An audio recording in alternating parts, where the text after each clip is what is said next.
and welcome back to my channel, or welcome to my channel in the first place. Today we have a multiple character X listener. It's When You're Cold. I don't have too much to say, so let's go ahead and get into it. Katsuki Bakugo.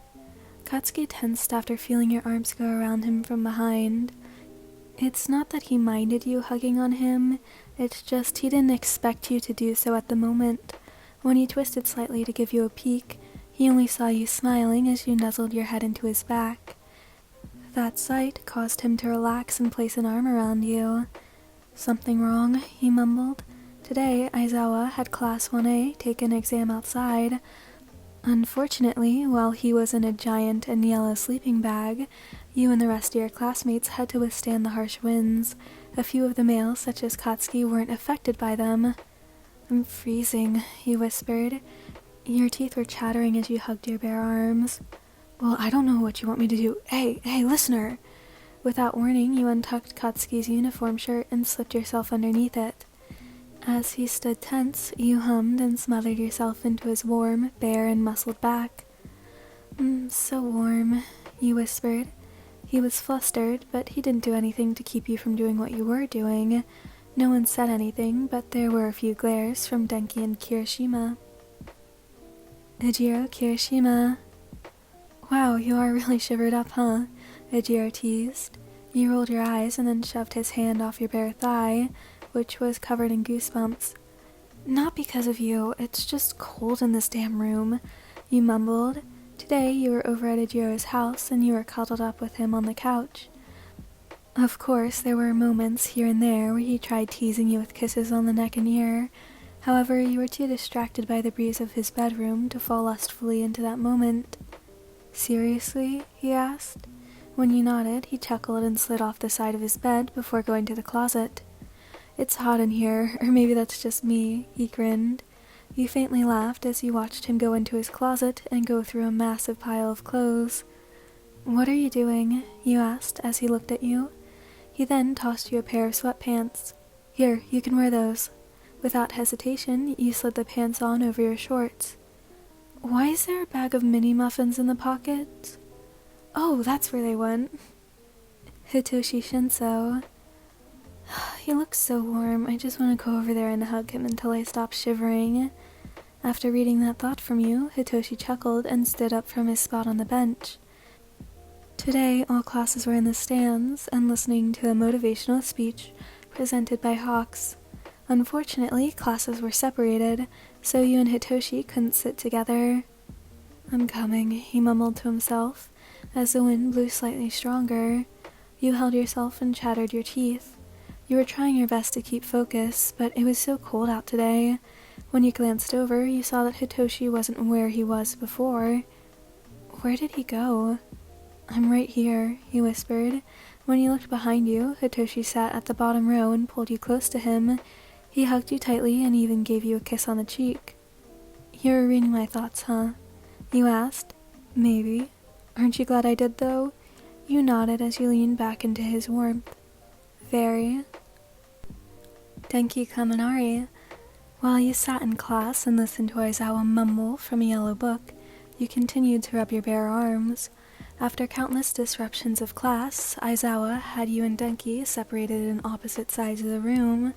With that being said, you were placed right under the air vent.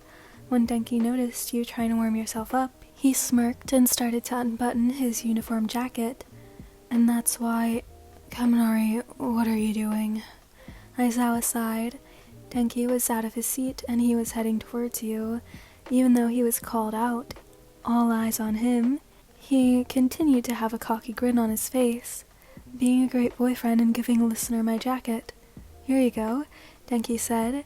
You were beyond flustered after taking his jacket, and it didn't help when a few other people, like Momo and Mina, giggled towards you. "Right, now go have a seat. Won't be such a great boyfriend when you're sitting in detention," Aizawa mumbled. Tomura Shigaraki. Tonight you were keeping watch at the roof of the base. There had been a few students from UA roaming around the area. It was a bit suspicious, especially when there was a meeting held by higher-up heroes mentioning Tomura. As you sat on the roof, Tomura spoke with Kai, Twice, and Dabi downstairs. So far, there was nothing to report or even to be alerted of, although you weren't paying much attention, always due to the slight midnight breeze. With that being said, you used your quirk and teleported back into the main room. Tomura stopped speaking when he saw you standing there in front of him. You were glaring at him as you crossed your arms and kept your teeth from chattering. "It's getting cold out there. I'm done sitting on the roof," you mumbled. Dabi rolled his eyes. Kai scoffed and twice peeked through the cracked window. "Ooh, it's getting windy," he shouted. Tomura smirked and then patted his lap. "Come sit then," he mumbled. You did so. You sat in his lap, and he held you close to him.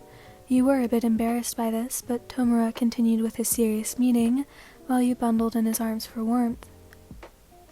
"Dabi, for the last time, I work alone," you mumbled. It was another evening walk of Dabi trying to convince you to join the association he was involved in. No matter how many times you tried to explain yourself, Dabi always found a way of bringing it up in a conversation. Fine, he sighed. "Don't say I didn't offer." Again, you scoffed and shook your head. The walk through the city was nice, but it was getting windy due to the cold front blowing in. Dabi seemed to be fine. He walked and talked as if the wind wasn't bothering him. Unlike him, you were starting to shiver and hug yourself for any bit of warmth. "It's freezing," you mumbled.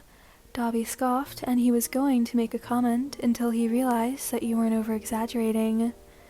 "You're not kidding, huh?" he sighed. Before you could respond, Dabi took your hand and pulled you into the nearest alleyway. When he did so, he hugged you tightly as gushes of cold wind flew by. "Just stay close until you're warm," he mumbled. As embarrassed as he may have been by this, you had no issue with melting into his embrace. It'll be a while," you grinned. Alright, so that's the end of this one. I hope you enjoyed. If you want to say thank you to the author, go ahead. Their Wattpad is in the description. Yeah. Anyways, music link, fanfic link, Discord link, and thumbnail art link are also down there. Well, I guess technically fanfic link is the same, but whatever. Anyways, I hope you have a great rest of your day, night, whatever, and I hope to see you in the next one. Goodbye!